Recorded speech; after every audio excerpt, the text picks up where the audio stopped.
Hello everyone, welcome to my YouTube channel where we talk all about farming, specifically livestock farming in Zimbabwe.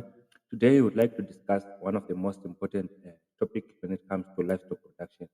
I would like to discuss about 5 feeding strategies that can reduce your feed cost by close to 30% in any production system in Zimbabwe. So feeding cost when it comes to livestock production can be as high as 70 to 80% of the total production cost, just depending on the enterprise or the type of production, be it broilers, piggery, or any other enterprise. And for many farmers in Zimbabwe, this is the biggest challenge. But what if I can tell you that you can reduce this cost by close to 30% on the top of that without compromising the productivity of your animals?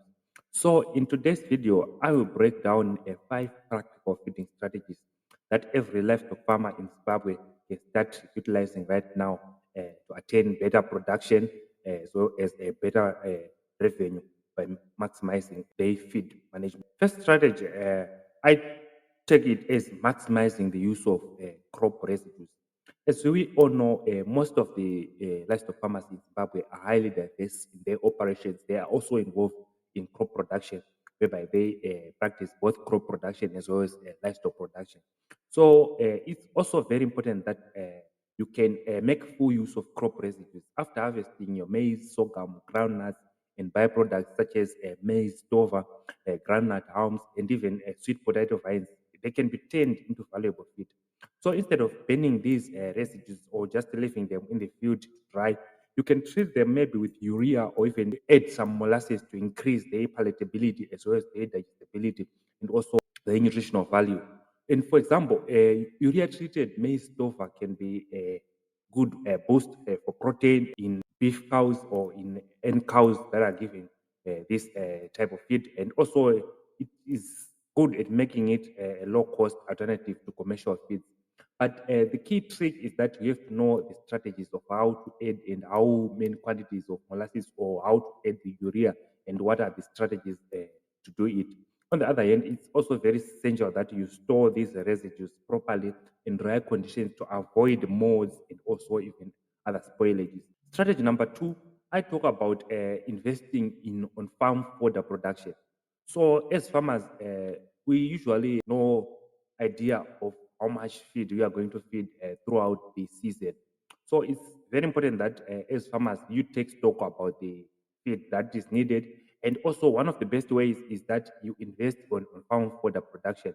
So this is an idea that is been coming to main farmers, and it's also aiding main farmers on supporting their feeding ventures. So this idea is relying on growing your own fodder crops, whereby you can plant your drought tolerant and also even high yielding fodder crops. For instance, you can talk of various grass species, for instance, napier grass, and even other leguminous species such as velvet bean or lucerne. And these residues, these are very important feed ingredients as well as direct feed, and they reduce your dependence on expensive commercial feeds. On the other hand, you can also even intercrop these with maize or sorghum to save space and cost. And also, you can think about a fodder bank whereby you can not only cut feed costs but also ensure you have feed security throughout the dry season. This is one of the major thing any farmer should put in place. So the main idea is that even a quarter hectare of napier grass, they can feed 3 to 4 cows for several months if we manage. So think about this and also how you can implement this strategy on your. On third strategy, I talk about the use of agro-industrial byproducts. So there's been an increase on the use of these agro-industrial byproducts. For instance, you can talk of the brewers grain or distillers grains, as well as cotton seed cake and also sunflower seed cake and also other many byproducts. So the idea is you incorporate these agro-industrial byproducts into feed, and they can be fed either as they are or even mixed with other feed ingredients. So Zimbabwe has many processing industries that can produce these affordable byproducts for livestock.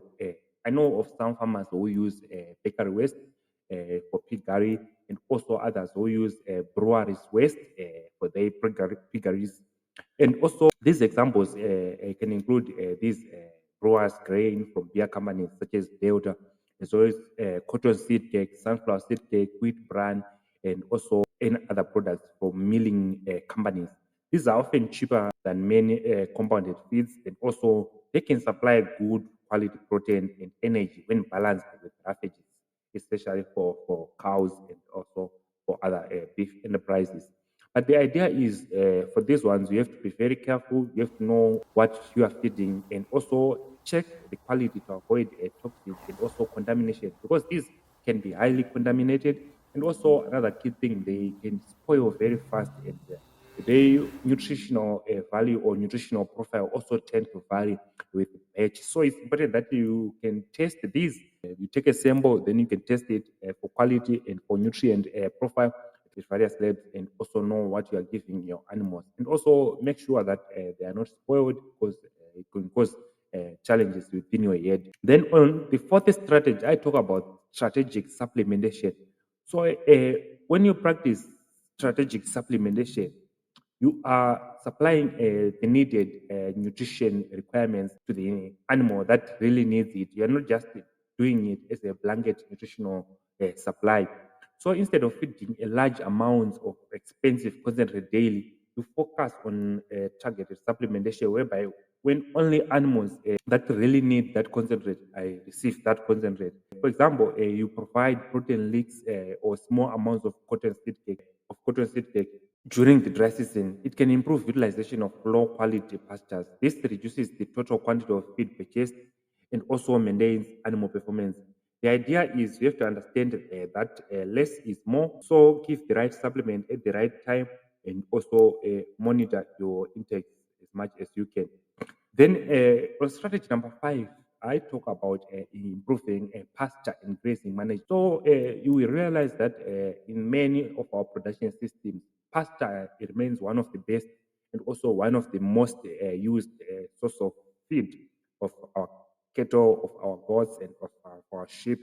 So it's very important that we manage these pastures very well, and we manage these pastures to improve productivity and also to improve animal performance. So managing your pastures wisely is something you will have to do as a farmer, whereby you can avoid overgrazing, because this overgrazing reduces pasture quality and also forces your farmer to buy more feed and also rely more on these commercial feed types.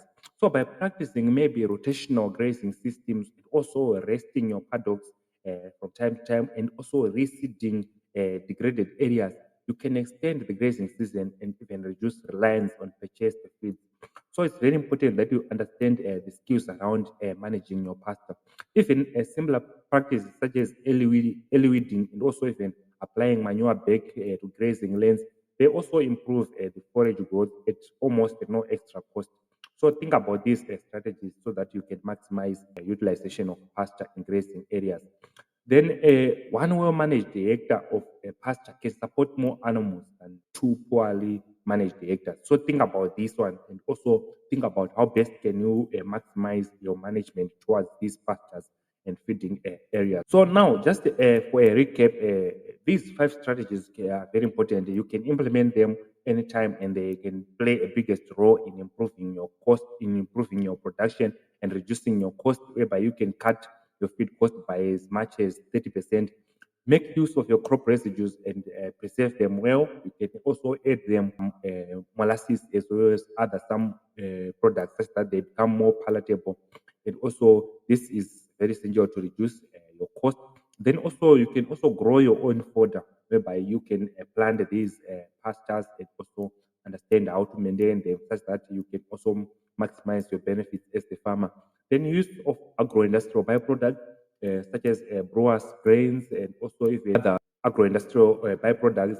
Think around these, and also practice strategic supplementation and improve your pasture management. So these are the practical, low-cost solutions that can work right here in Zimbabwe. Remember, feeding smart is the first step towards your profitability as a livestock farmer. If you find this video helpful, please don't forget to like, share, subscribe, and also tell us in the comments which of these strategies do you think are the best, and which ones are you also already using in your farming ventures, and which one do you think you can try next. Thank you.